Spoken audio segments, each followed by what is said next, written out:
Okay, so this is Classroom Management by me, Summer Frisch.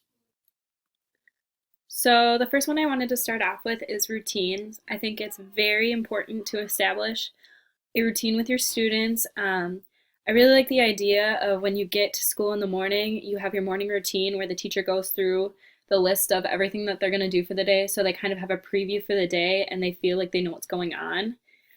Another routine I feel like is having consistency in handling situations with your students so they kind of know what to expect when they misbehave. Expectations with entering and exiting the classroom, having line leaders, and kind of switching this up each day so that people get, so that different students get more chances and keeping this as a routine so they know once they see that their little ticket is up there, then they know it's their turn and that they will just all line up.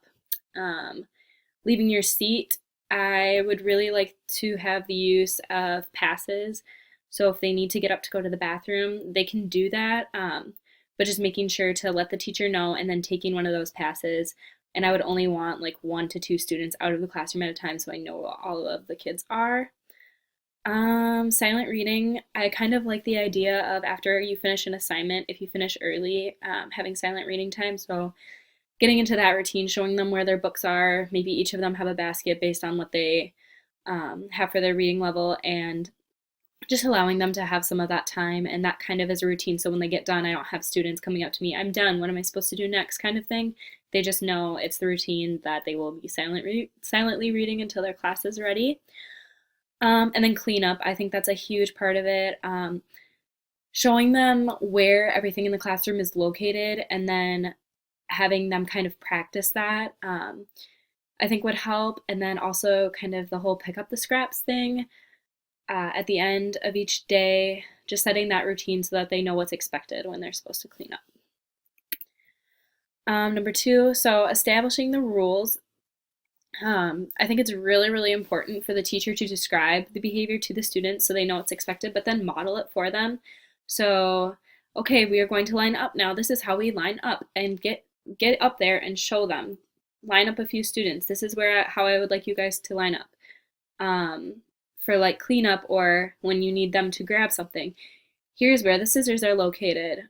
Make sure they know, oh, you hold the scissors down when you're walking. Let's practice this together. Let's all grab scissors. Let's walk to our seats with them. Just kind of showing them.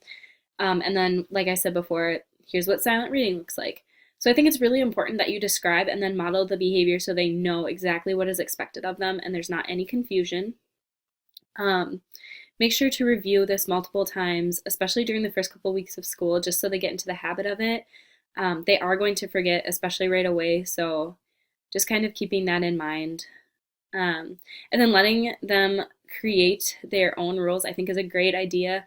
So I might have maybe 2 to 3 rules, respect each other, things like that. Very simple, but I also want them to create an anchor chart, um, which we've talked about in 440, 420, and there's a little bit about it in some of the textbooks, but just making sure that they are held accountable and that they know, oh, look, I made these rules and now I need to follow them because these are rules that all of my classmates and myself personally thought of. And then on that first day, I really do think it's important to share your system for consequences so that right out of the gate they know, oh, if I do something wrong, this is how I'm going to be punished. And there's no gray area. They know what's going to happen.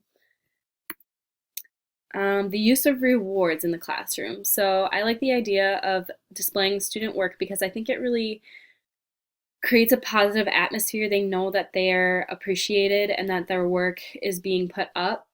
I also really like the idea of positive phone calls home. Parents really like when you call home for a good reason. They're used to getting a phone call when their student or when their child is not behaving.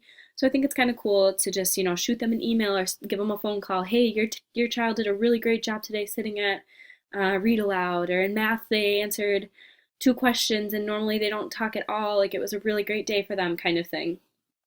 Give feedback to the students during class. I think that's kind of just a mini reward. Great job, Jessica. I love that you answered that question. Or I love how Jake is raising his hand. Just kind of redirecting the positive behavior or redirecting to positive behavior. If you have students who aren't doing what they need to do, call out the students who are doing what they're doing, give them positive feedback.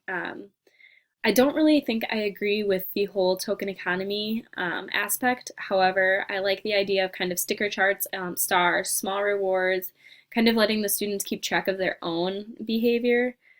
And then I like big class rewards that,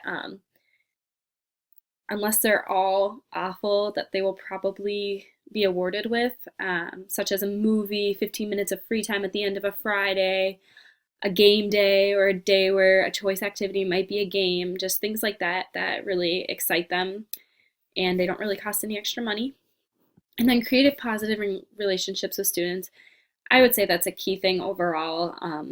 Just if you establish that with your students, the likelihood of your behavior issues are going to go down. So managing misbehavior. So redirect, redirect, redirect is one of my huge things. I like to focus more on the students that are doing the positive behaviors than the students who aren't. If you are calling attention to a student who is rocking back and forth in his chair, he's probably going to continue to do that because now he's conscious of it and he's just going to keep doing it over and over just to bug you. So redirecting is a great thing to do. Proximity, so you have a student who won't stop talking, go over, stand by them, maybe put a hand on their shoulder just to remind them, hey, I'm talking, or your classmate is talking. If they are misbehaving and it's a rule on one of your anchor charts that you've created, maybe just bring them over to the anchor chart. Say, hey, look, this is rule 3, respect others. When you kick Johnny, were you really respecting him? Like, let's keep in mind the anchor chart that you created. Having students work in small groups, and maybe even one-on-one if it's a student who really needs a little bit more from the teacher. Offering choices so that, instead of, oh, I want to go outside, well, your choices are to silently read or work on your math assignment. Those are your choices, and that just kind of eliminates that right there. Positive relationships, like I said before, I think that's huge. If your student trusts you and you trust your student, I think that's great.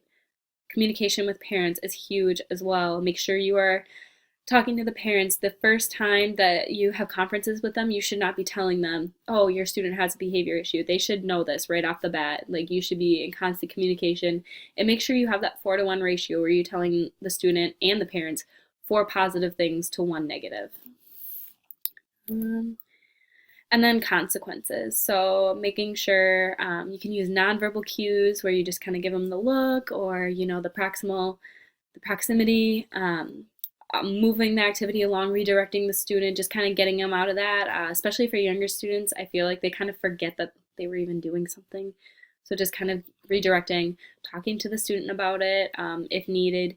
I kind of like the idea of resolution slips where if they have a problem, they can write down what could I do better next time, and then they keep a copy and you keep a copy and you kind of just follow up with the student. I think that having them be in charge of their own behavior is a really great way to help with that. And then communicating with the parents, like I said, make sure you're meeting the student's needs. If you are having trouble, what do the parents do at home? What helps that student? And then you can really think about that when you are in your classroom. And that is all I have.